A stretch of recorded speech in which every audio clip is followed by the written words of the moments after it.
Assalamualaikum warahmatullahi wabarakatuh.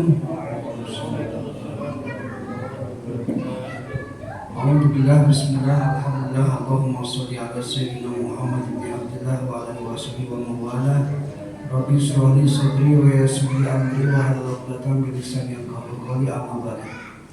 Puji dan syukur diperpanjatkan di hadirat ilahi Rabbi Allah Subhanahu wa taala yang senantiasa menganugerahkan kepada kita nikmat iman, nikmat Islam, nikmat ibadah, nikmat hidup dan nikmat yang lain.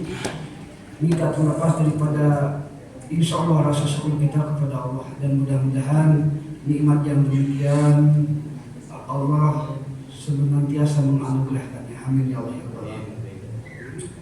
Salawat dan salam semoga limpahkan kepada junjungan kita Habibana wa Rasulana Sayyidina Muhammad Rasulullah SAW. Allahumma sholli ala sayyidina Muhammad wa ala ali sayyidina Muhammad. Hadirin kaum muslimin rahimakumullah. Insyaallah malam ini sesuai dengan permintaan jemaah, kita setelah membahas secara menyeluruh tentang fikih salat, sesuai dengan permintaan malam ini kita tentang taharah. Ada beberapa alasan. Yang pertama,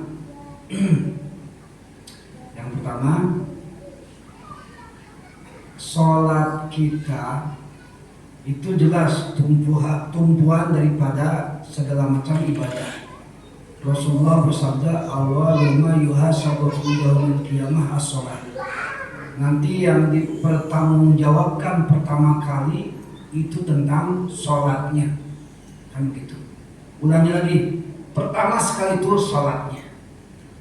Apabila sholatnya mulus, insya Allah ibadah yang lain jadi mulus. Apabila sholatnya rusak, maka naudzubillah mungkin ibadah yang lain jadi rusak. Jadi sholat itu penentu, gitu Pak. Yang kedua, bagaimana indikator sholat kita diterima oleh Allah? Wallahu alam, gitu ya. Urusan diterima atau tidak jelas kita tidak mengetahui. Tapi kalau indikatornya misalnya faktor teknis yang bersifat SOP, gitu ya. Jadi SOP itu maksudnya standar operasional prosedur, gitu ya. Kita sudah menjelaskan berbusa-busa dari mulai rukun, syarat yang membatalkan, bahkan praktek sholatnya dari mulai awal sampai akhir, sunatnya, sunat abadnya, sunat hayatnya, segala macam kita sudah selesaikan. Hampir 2 tahun tuh. Jadi intinya kita sudah mengkaji segala bentuk macam ilmu sholat secara teknis, tata urutan SOP-nya, gitu ya, syarat rukun dan segala macamnya. Kalau ukurannya itu insya Allah diterima. Kalau ukurannya teknis. Cuma yang jadi masalah sekarang, sholat kita benar apa tidak, kan begitu. Secara teknis insya Allah benar, asal ditambah khusyuk, gitu ya. Secara teknis seperti yang kemarin kita sampaikan, insya Allah sholat kita sesuai dengan apa yang disyariatkan oleh Nabi, insya Allah. Cuma sekarang masalahnya ada beberapa indikator bahwa sholat kita bisa benar bisa tidak. Setidaknya ada 5 menurut Al-Quran, setidaknya minimal. Kalau bapak ibu tidak merasakan 5 ini, coba cek ulang lagi sholatnya lah. Sahabat Nabi yang bernama Halad al-Jahidi itu pernah ditegur sama Nabi. Nabi sholat, beliau sholat di samping Nabi. Sholat, habis sholat Nabi langsung tegur, aqimis sholat, aina lam tusolli. Ulang lagi sholatnya, karena kau itu tidak sholat, itu kata Nabi. Sholat lagi, Nabi tegur lagi, aqimis sholat, aina lam tusolli. Sholat lagi, karena tadi tak sah sholatnya. Sampai 3 kali Pak. Sahabat Nabi sholat di samping Nabi, tiap hidup itu bersama-sama Nabi, ternyata Nabi masih mensalahkan sholat. Kita bukan sahabat Nabi, jauh dengan Nabi 1400 tahun yang lalu, belum pernah nengok Nabi. Tapi kadang-kadang kita tenang-tenang saja sholat, merasa santai, merasa nyaman, merasa benar, kan begitu. Nah, kalau kita mau tahu sholat kita benar atau tidak, setidaknya ada 5 hal yang harus kita perhatikan. Saya ambil dalam Al-Quran nih, 5 hal yang kira-kira bisa mengindikasikan kita sholat itu benar apa tidak. Yang pertama, surat Al-Ankabut ayat 45. Inna sholata tanha anil fahsya'i wal munkar. Dah hafal semua ya. Sholat itu mencegah kemaksiatan dan kemunkaran, kekejian dan kemunkaran. Keji itu kemaksiatan yang asalnya dari syahwat, pornografi, porno aksi, memperlihatkan aurat, perzinahan, perkosaan, itu namanya keji. Ya. Kalau munkar itu dosa dari hati, sombong, ujub, takabur, korupsi, maling dan sebagainya. Nah sekarang begini, bapak puluhan tahun sholat, ibu puluhan tahun sholat, kira-kira masih bermaksiat nggak? Masih berbuat keji dan munkar nggak? Itu aja. Kalau masih tak benar tuh sholatnya, itu aja. Mohon maaf. Ya kita ya semua gitu ya, bukan bapak ibu termasuk saya. Jadi indikator yang pertama itu udah jelas, inna sholata tanha 'anil fahsya'i wal munkar. Kata Allah, sesungguhnya sholat yang benar, sholat yang sebenarnya itu bisa mencegah kekejian dan kemunkaran. Nah sekarang silahkan jujur dengan hati masing-masing jawab. Setelah ribuan kali kita sholat, kita masih maksiat nggak? Kita masih munkar nggak? Kalau masih tak benar itu sholatnya, berarti harus kaji ulang lagi, kan gitu. Berarti apa nih yang harus diperbaiki? Kan gitu ya, pertanyaan besarnya apa yang harus diperbaiki? Sahabat Nabi aja Nabi sampai 3 kali mengajarinya gitu ya. Kita boro-boro mengajar 3 kali, ngaji aja kadang-kadang males, kan gitu ya. Itu yang pertama. Mohon maaf ya agak kasar gitu ya, karena ini kan makhluk kasar semua, bukan makhluk halus ya. Kalau makhluk halus mungkin saya halus juga ngomongnya. Itu yang pertama ya. Kalau masih maksiat, masih munkar, masih mengingkari daripada hati nurani, itu berarti ada apa-apanya dengan sholat kita. Yang kedua, sholat itu bisa menimbulkan ketenangan. Surat Toha ayat 14. Itu ya. Mohon maaf, surat Arab ayat 28. Bukan Toha. Ala bizikrillahi tatma'innul qulub. Ingatlah, berzikir kepada Allah, zikir itu bisa menenangkan hati. Kok zikir? Bukankah sholat zikir? Lihat ayat 14.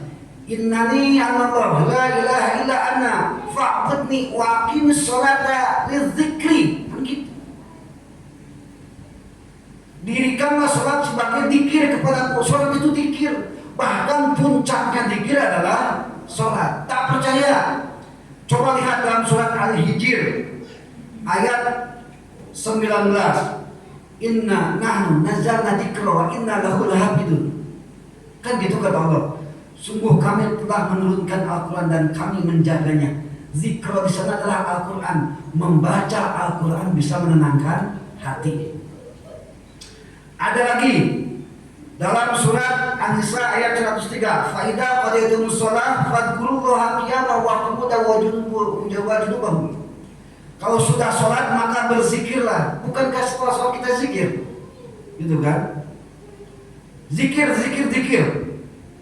Belum lagi kalimat thayyibah, astagfirullah, subhanallah, alhamdulillah, Allahu akbar. Coba dari itu semua puncaknya dirangkum dalam sholat. Bacaan Qurannya ada Al-Fatihah dengan surah.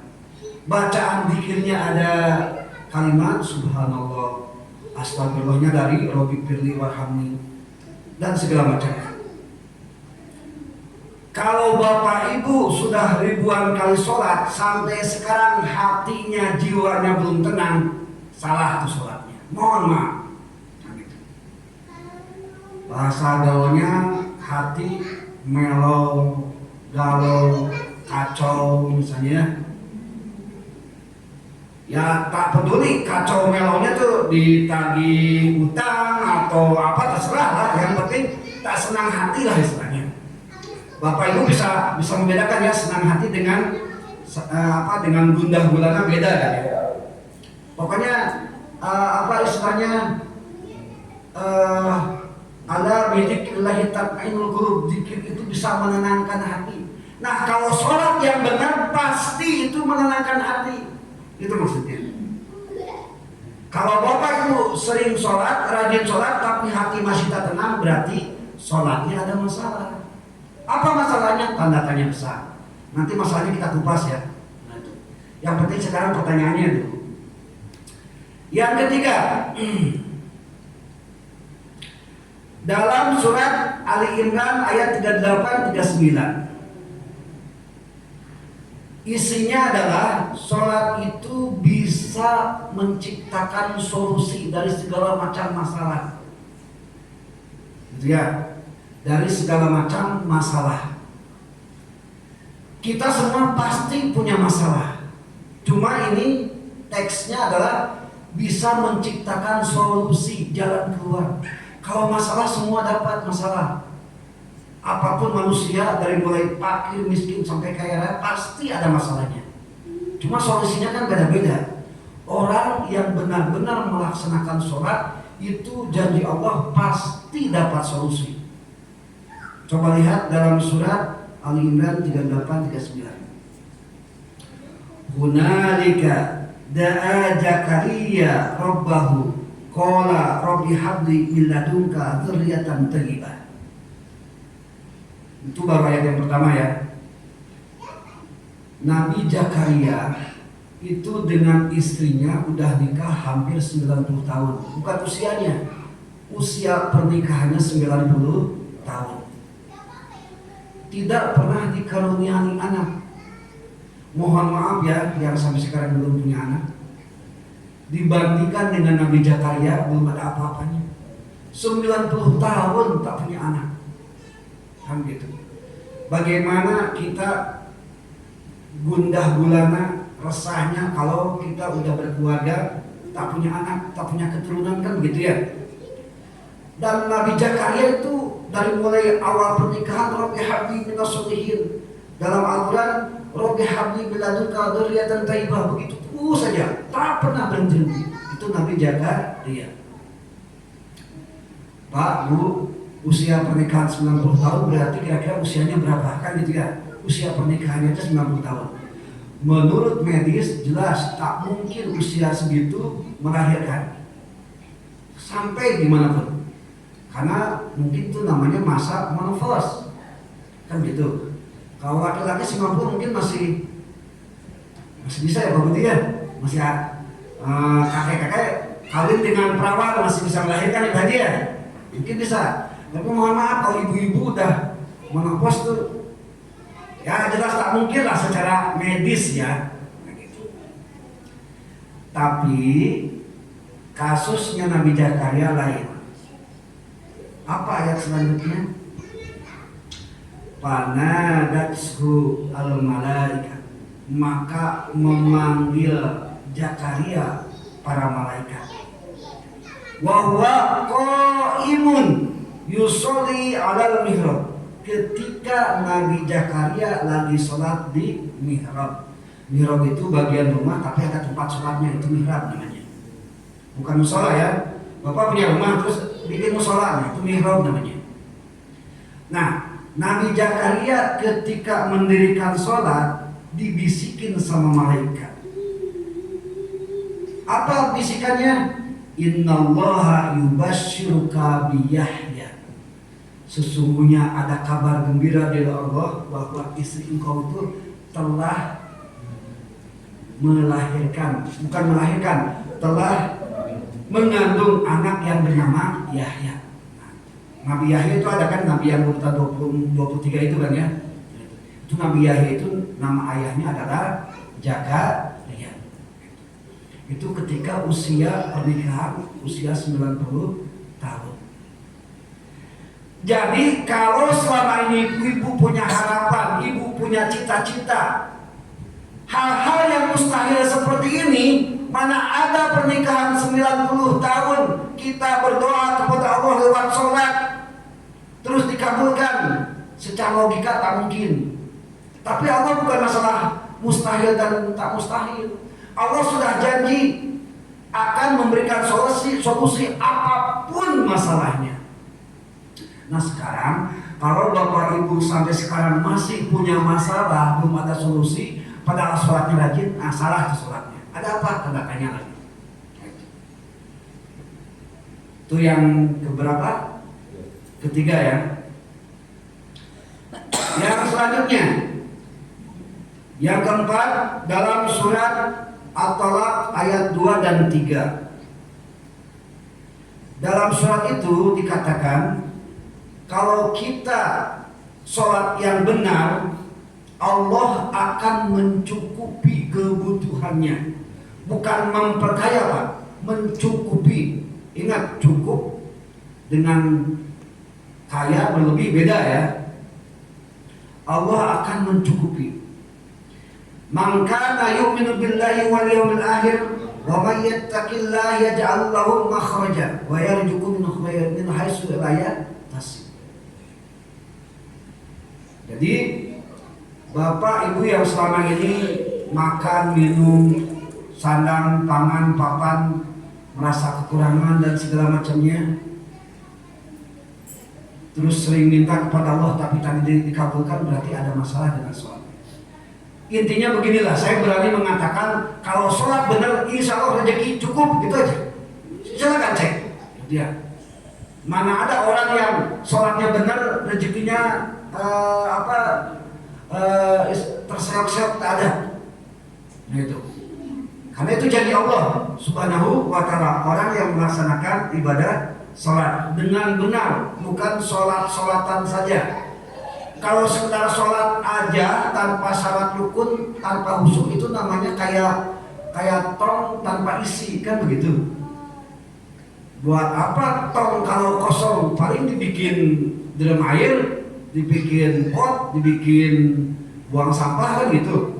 Tapi kalau dalam tong itu ada minyak, ada aspal, apalagi ada harta karun, itulah yang berkualitas, kan begitu. Nah, natijahnya adalah Allah telah menjanjikan akan mencukupi orang yang ibadah sholatnya benar, akan memberikan rezeki yang cukup, bukan berlebih, cukup. Berlebih yaitu lebih untung lagi gitu ya. Berarti yang kekurangan tapi sholatnya lagi, berarti ada masalah dengan sholatnya. Yang kelima ya, yang kelima, silakan renungkan dari keempat ini ada masalah nggak? Kalau ada masalah, alhamdulillah sholat kita benar, berarti gitu aja pokoknya. Yang terakhir, yang kelima, Allah akan memberikan kesuksesan dan kebahagiaan sesuai dengan surat Al-Mu'minun ayat 1 dan 2. Qad aflahal mu'minun alladzina hum fi sholatihim khashi'un. Sungguh bakal sukses dan bahagia orang-orang yang khusyuk dalam sholatnya. Karena kalau sekedar sholat, mohon maaf, fawailul lil musallin, celaka orang-orang yang sholat, yang sholatnya yang gitu lah, yang cuma sholatnya formalitas, hanya sekedar melaksanakan kewajiban tanpa ilmu, tanpa isi, tanpa khusyuk dan sebagainya. Nah, itu ya. Nah, apa bedanya sukses dan bahagia? Itu dari muflihun ya, aflah itu dari aflah yuflihu iflahan, falah. Makanya ketika adzan mengajak sholat, hayya 'alas sholat, marilah kita sholat, hayya 'alal falah, marilah kita menuju kesuksesan dan kebahagiaan. Jadi ketika adzan hayya 'alal falah itu nyuruh kita untuk sukses dan bahagia, begitu. Apakah Bapak Ibu sudah sukses dan bahagia? Kalau belum, berarti ada apa-apa dengan sholat kita. Tiap orang sukses belum tentu bahagia, kan gitu. Dan tiap orang bahagia belum juga tentu sukses.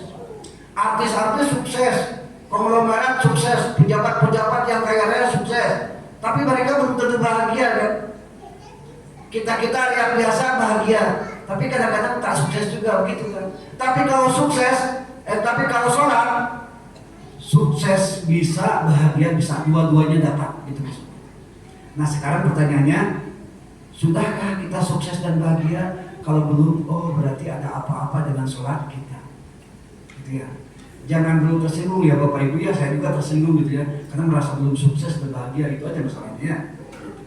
Nah sekarang dari segi SOP ya, dari segi standar operasional prosedur, dari segi teknis kemarin kita sudah spill semua, sudah dibukakan semua cara-caranya, sunatnya, sunat abadnya, sunat hayatnya, rukunnya, syaratnya, segala macam udah kita jelaskan. Kebetulan kita laksanakan dan kita berjamaah. Dapat berapa Pak? Sholat berjamaah berapa derajat? 27. 27 itu kalau semua yang kemarin kita bahas kita laksanakan ya. Ulangi, yang kemarin kita bahas kita laksanakan. Tak apa-apalah, kita percaya diri. Sholat kita 27. Sholat kita 27. Tapi kenapa kita nggak bahagia? Kenapa kita masih resah dan gelisah? Kenapa kita masih bermaksiat? Berarti kalau ibu bapak merasa sholatnya sempurna, berarti ada bagian sebelum sholat. Apa sebelum sholat Bu? Wudu. Kan gitu ya. Wudu dulu. Wudu itu bagian daripada toharoh. Wudu itu bagian daripada toharoh. Kata Nabi, miftahus sholah at-tuhur. Kuncinya sholat itu adalah bersuci. Hati-hati. Walaupun ibu nyangka 27, mungkin ada masalah di wudunya. Nah gitu maksudnya. Ibu bapak sudah melaksanakan kajian sholat kemarin ya, yang syarat, rukun segala macam udah melaksanakan semua lah istilahnya. Tapi kenapa masih nggak bahagia?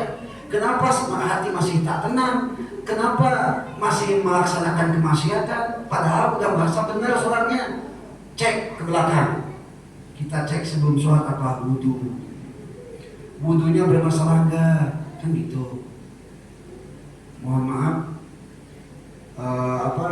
Wudu itu bukan sekedar kita ngambil air, cuci muka, cuci tangan, tidak bisa seperti itu.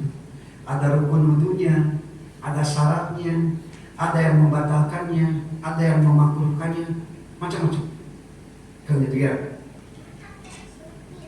Sebelum wudu apa?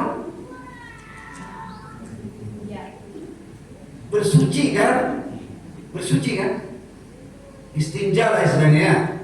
Sebelum istinja apa? Main kotor dulu kan? Buang air besar, buang air kecil. Mungkin istinja disini boleh istinja. Sebelum istinja hal-hal yang kotor atau najis ya.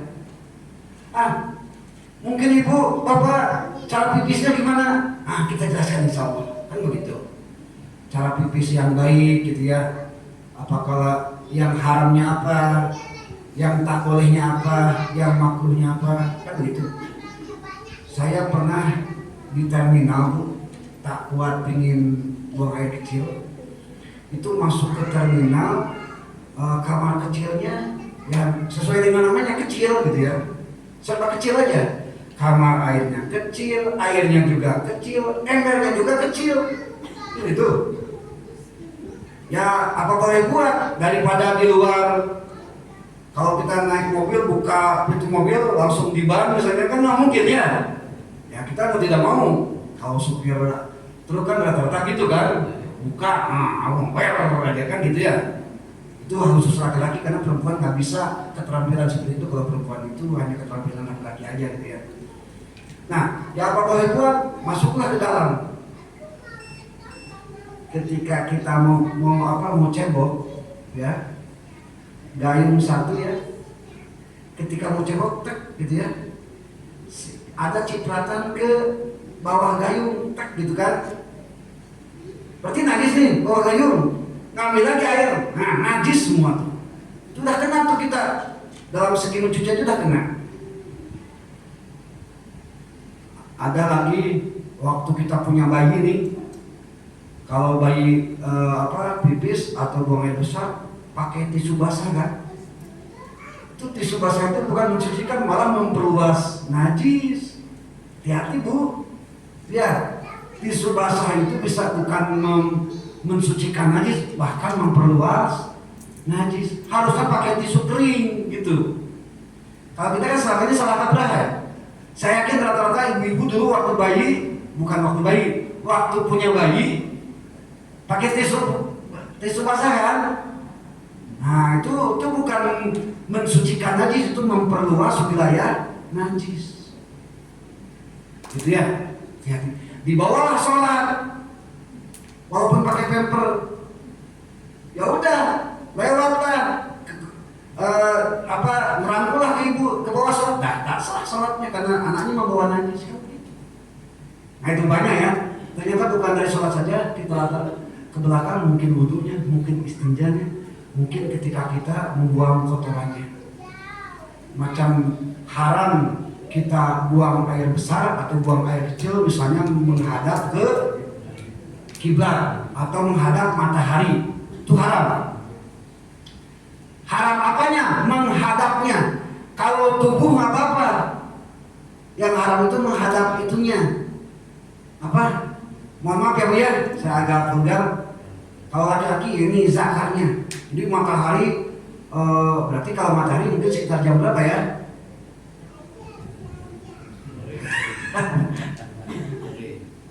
Sore atau pagi kan? Pagi sekitar jam 7 datar kan segininya. Nah, kita nembak ini, nah itu haram gitu. Tapi kalau dibelokin, nah itu kan jadi masalah, makruh gitu ya. Kalau dibelokin, kalau perempuan mohon maaf nggak bisa ya gitu. Tapi kalau mataharinya udah di jam 12, nggak mungkin juga kan. Ngapain nggak ada kerjaan begini. Nah itu ya, nah seperti itu gambarnya. Ya silakan. Kalau di dalam ruangan, ya itu kan hanya sekedar contoh aja. Kalau di dalam ruangan tak masalah karena hijab gitu ya, terhijab. Ini maksudnya di dataran luas gitu ya, atau dataran yang tidak ada halangannya. Ini kita belum ke sana sebelumnya Pak Haji. Kita lagi refleksi diri, mentafakuri sholat kita gitu ya.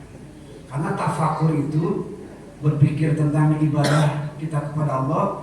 Itu Ibnu Abbas bilang, satu saat tafakur, 1 menit tafakur itu lebih baik bagiku daripada sholat malam selama semalam penuh. Kata Abu Hurairah, satu saat 1 jam berpikir bisa menuntut ilmu, bisa berpikir merenung juga atau kontemplasi dan sebagainya, itu lebih baik bagiku daripada 7 hari 7 malam sholat malam, sampai gitu ya. Para sahabat sampai sebegitunya. Makanya kita sekarang ini lagi tafakur dulu gitu lah. Kita coba perenungan, kontemplasi tentang sholat kita. Nah begitu. Nah udah 5 ya Pak Imam ya. Nah dari 5 itu sudah dapat semua Bapak Ibu. Kalau belum dapat, kita nanti back to basic gitu ya. Kita nanti membahas wudu dulu. Sebelum wudu kita membahas istinja dulu. Sebelum membahas istinja kita membahas tentang tata cara.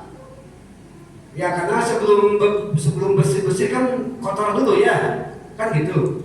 Berarti cara buang air besar gimana, cara buang air kecil gimana. Ya walaupun mohon maaf saya bukan bermaksud mengajari, kita belajar bareng-bareng lah sesuai dengan fikih gitu maksudnya ya. Kalau sesuai dengan fikih Indonesiaan mungkin Bapak Ibu udah paham semua, tapi secara Islam lain cerita kan begitu. Kayak tadi kan ketika kita mau cebok, rata-rata kamar bak mandi ibu rata-rata ada nggak di atas 2 kula? Tak ada kan? Nah ini rata-rata buang air besarnya istinjanya pakai apa? Pakai gayung kan? Nah, ketika pakai gayung, ada kemungkinan nggak air WC itu nyiprat kembali ke gayung? Ada kemungkinan nggak? Ada kan? Nah, ketika ada kemungkinan masuk lagi bak, tuh bak semuanya jadi najis karena gara-garanya kurang dari 2 kula. Itu pun bisa mempengaruhi, kan gitu, nggak bisa dipakai wudhu airnya karena hutan najis kan gitu. Nah itulah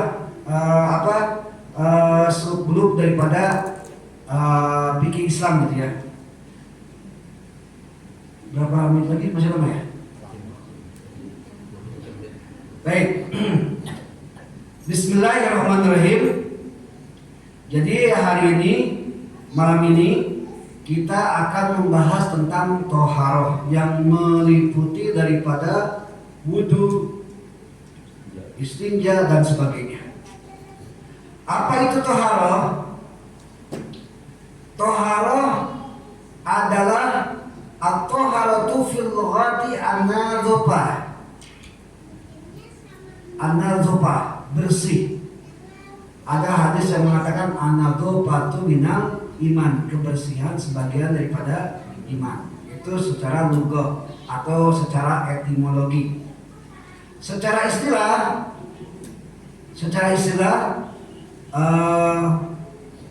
ibaratun an raf'il hadasi au ijalatin najisi au ma fi ma'nahima au ala suratihima kal ghuslatis saniyati wa salasati wal aksal al-masmunah. Jadi begini, secara istilah toharoh itu adalah ibarat dari menghilangkan hadas, ya, menghilangkan hadas dan menghilangkan najis. Itu aja dulu. Dalilnya adalah pertama surat Al-Maidah ayat 6. Yang kedua surat Al-Anfal ayat 11. Dan yang ketiga hadis Nabi yang tadi saya sampaikan, miftahus shalah at-tahur.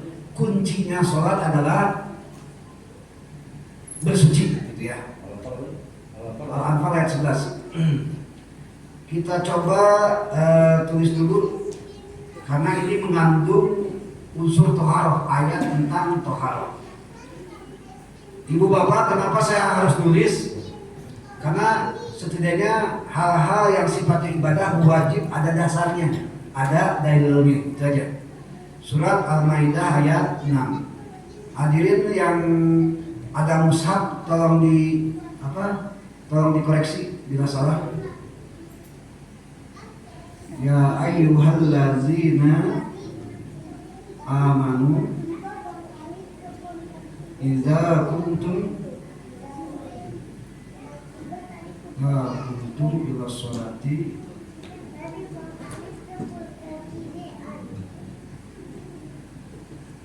Fasilu wujuhakum.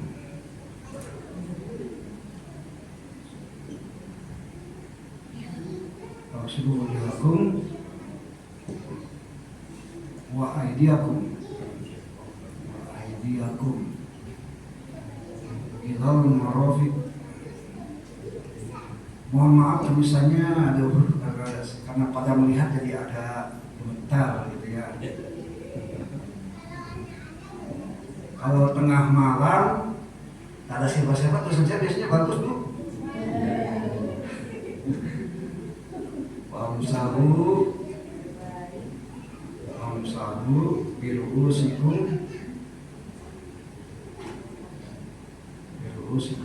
belum pakai sakal ya, tenang dulu. Wamsahu biru'usikum wa arjulakum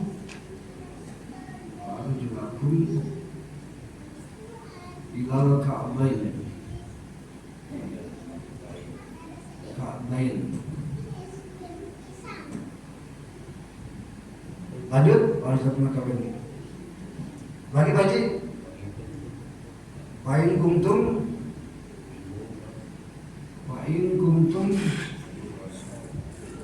kuntum marda aw ala safarin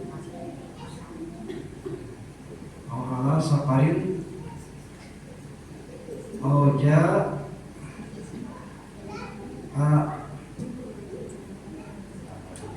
ahadu minkum. Astagfirullah. Nah inilah sudah mulai jelek nih.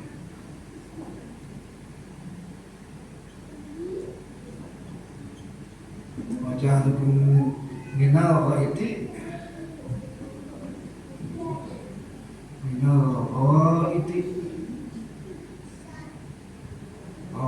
awal masjid bisa.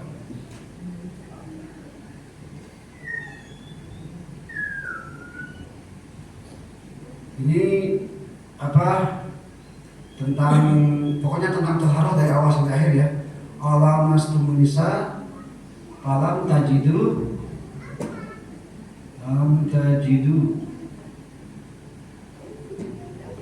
tajidu ma'an ayat tayamamu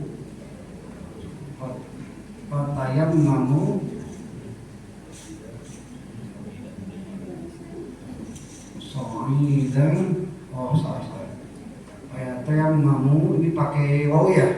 Ayat tayamamu so'idan tayyiban.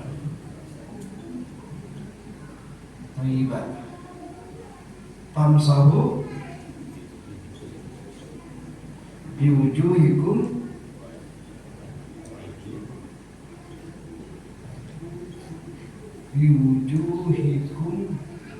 ini minggu depan jangan dihapus ya Pak Haji ya, malas nulis lagi soalnya. Famsahu biwujuhikum wa aidikum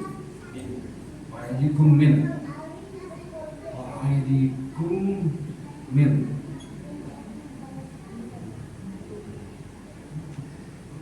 Apalagi tadi? Yuridullah ma yuridullah ya? Ma yuridullah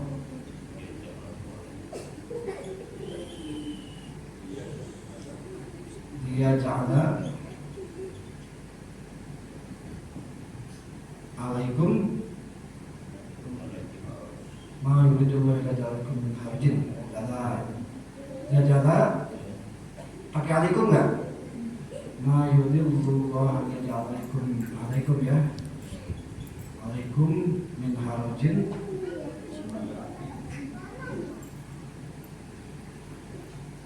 walakin yuridu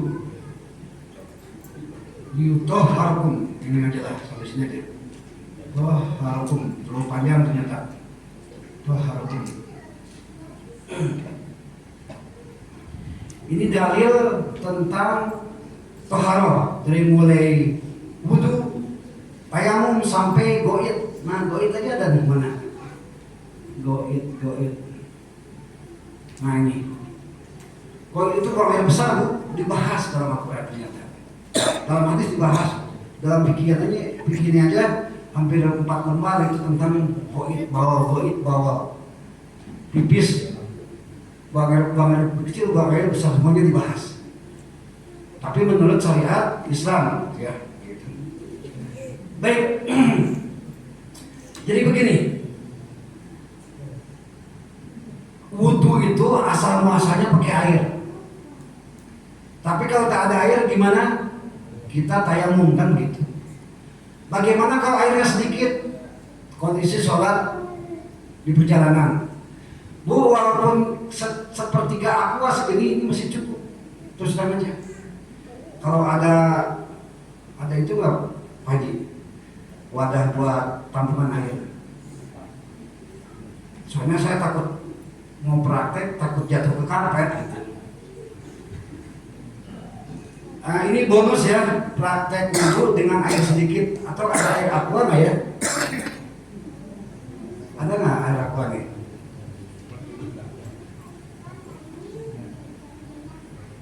Di sini aja lah prakteknya.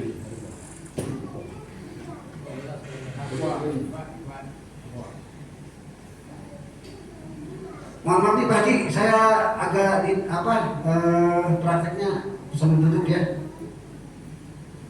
Jadi kita praktek pakai air sedikit ketika kondisi Bapak Ibu tak menemukan air gitu. Bagaimana pipisnya? Nanti kalau tak ada air, pipisnya pakai apa? Nanti bisa pakai tisu, bisa pakai tembok, bisa macam-macam, bisa segala macam gitu kan. Nah caranya gimana? Nah, gitu kan. Satu aja kan. Maaf ya.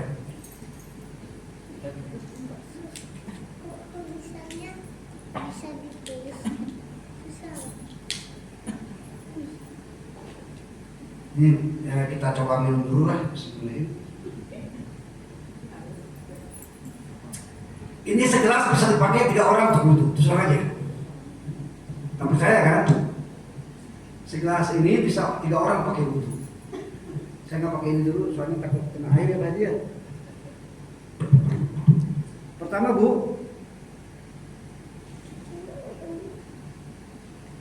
untuk wudhu ya cukup tuangkan air asal tergenang aja ininya nih,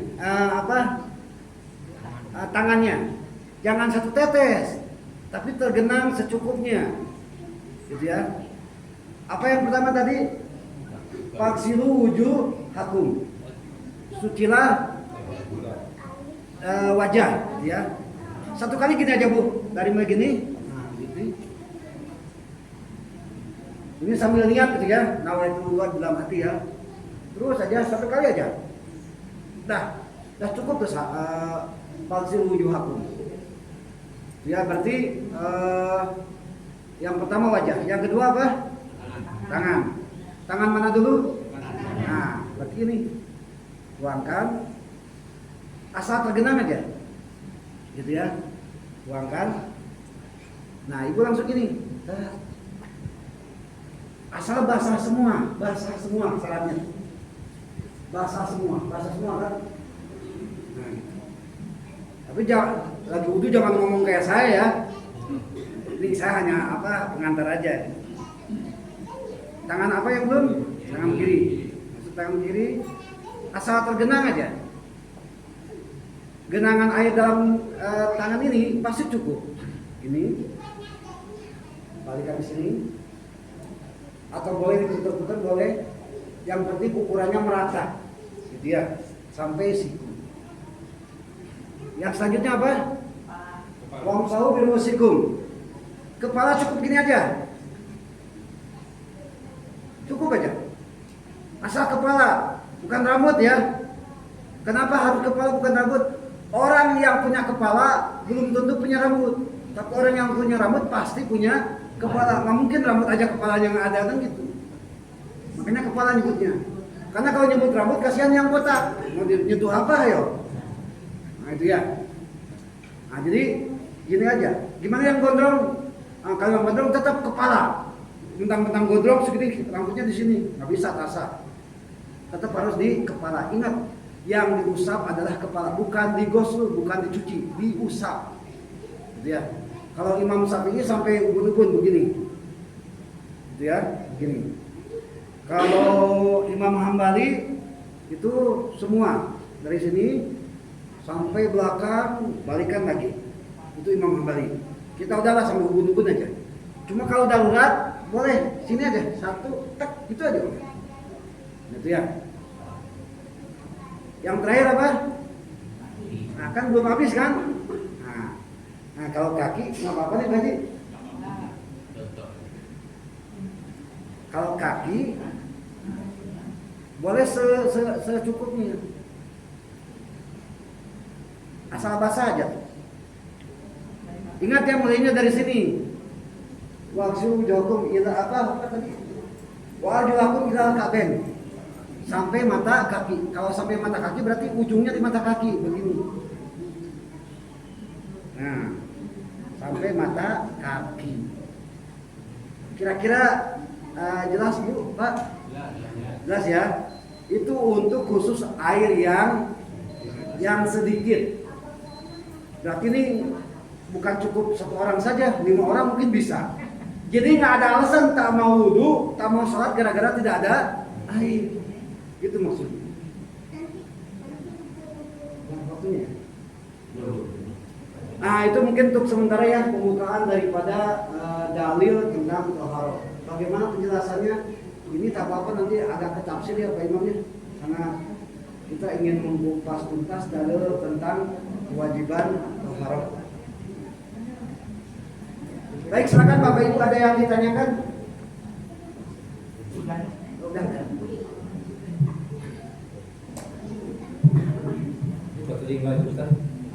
Telinga sunat. Telinga sunat. Yang wajib itu ada 6. Pertama niat, di sini niat tak ada. Innamal amalu binniyat. Itu jelas hadis Nabi, riwayat Imam Bukhari Muslim. Tiap-tiap pekerjaan ibadah itu harus ada niat. Yang kedua, faksilu wujuhakum, membasuh wajah. Yang kedua, yang ketiga mana tadi ya? Wamsahu wa aydiyakum, dan kedua tangan. Wajah yang pertama niat, yang kedua wajah, yang ketiga tangan. Yang keempat wamsahu biru'usikum, mengusap kepala, bukan goslu tapi mengusap. Yang kelima yang keberapa? Yang kelima wa arjulakum, dan kedua kaki sampai mata kaki. Dan yang keenam adalah tartib. Gitu ya. Kita belum menjelaskan tentang wudu dulu, karena sebelum wudu kita taharah dulu. Sebelum wudu kan ada syarat sahnya wudu. Syarat sahnya wudu itu diantaranya harus bersih badan dari najis kan. Kalau ibu wudu terus di leher ada tai ayam, itu nggak bisa sah wudunya kan gitu. Kalau ibu misalnya bermakeup tebal langsung wudu, itu tak sah wudunya. Kalau ibu misalnya pakai lipstick gitu ya, langsung wudu, itu tak sah wudunya gitu. Jadi nanti kita bahas sebelum wudu itu apa dulu yang harus kita lakukan. Dan sebelum kita wudu itu biasanya bersih-bersih atau istinja. Nah sebelum bersih-bersih kan kita air kotor dulu kan, pipis, buang air besar dan sebagainya. Gimana caranya? Insya Allah minggu depan kita sampaikan cara-cara kita apa maksudnya, cara-cara kita mengerjakan kebiasaan kita seperti halnya buang air besar dan buang air kecil menurut syariat Islam. Itu maksud saya ya. Hadirin kaum muslimin rahimakumullah, ini sebetulnya hanya pembukaan saja karena kita belum sampai kepada materi. Yang jelas materi yang baru disampaikan adalah dalil tentang toharoh. Pertama Al-Maidah ayat 6, yang kedua Al-Anfal ayat 11, dan yang ketiga adalah hadis Nabi. Sebetulnya banyak hadis toharoh, cuma ya kita satu aja dulu lah ya, karena kita bukan kajian tafsir, kita kajian fikih. Hadirin kaum muslimin rahimakumullah, kita kembali lagi ke tema awal. Setelah kita melaksanakan sholat sesuai dengan aturan mainnya, sesuai dengan syarat rukunnya, kita kembali lagi 5 hal tadi yang indikator manfaat sholat. Kita menjadi tenang, kita tidak maksiat lagi, tidak bohong lagi, tidak berbuat keji lagi. Terus kita dapat solusi dari masalah apapun dari Allah Subhanahu wa Ta'ala. Kita merasa bahagia. Kira-kira dirasakan nggak sama Bapak Ibu? Kalau belum dirasakan berarti ada masalah dengan sholat kita. Kalau ada masalah dengan sholat kita, kita langsung balik ke belakang. Mungkin ada masalah dengan wudu kita atau dengan mandi junub kita, kan gitu. seperti hanya mandi junub. Mohon maaf Bapak Ibu, terutama yang bagi pengantin baru gitu ya. Ada kan kondisi, mohon maaf nih, mudah-mudahan anak kecil nggak mendengar ya. Ada kondisi ketika kita mau hubungan intim, belum apa-apa, sudah terganggu misalnya ya. Ibu sama suami merasa itu udah terjadi, udah nempel. Nah, sebetulnya kalau udah nempel itu nggak usah mandi dulu, kan begitu. Ilajul hasafati fil farji. Kalau masih di depan pintu masih assalamualaikum, belum masuk kan? Itu nggak usah, biar aja. Paling dicuci aja lah ya, nggak usah junub. Tapi kalau udah masuk sedikit, nah itu udah masuk junub. Banyak sekali lah. Mungkin nanti saya akan agak-agak vulgar tentang hubungan suami istri, tentang cara mandi, dan walaupun mungkin ada generasi usia 60-70 yang tidak ada aktivitas lagi suami istri ya karena masih ada yang bawah itu yang masih aktivitas gitu ya, kita sampaikan aja lah tanpa apa.